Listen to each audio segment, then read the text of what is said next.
just cruising down the road. Ever since I got the intake and the tuner done, I no longer have the droning noise at 1900 RPM and 60 miles an hour. It's nowhere near as bad as what it was before. And of course, that's on my $240 exhaust, as opposed to spending, you know, anywhere from $400 for a decent axle back on up to $1,200 for top of the line catback.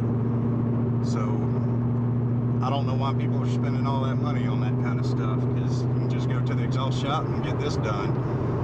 You know, put your cold air intake on, which I'm running the C&L, and the SCT or SF3 tuner, and the car runs just absolutely awesome. You might get a little bit of stumbling in the first 50 miles or so, a little bit of idle seeking, you know, when you're just sitting in traffic, but that clears up pretty quick.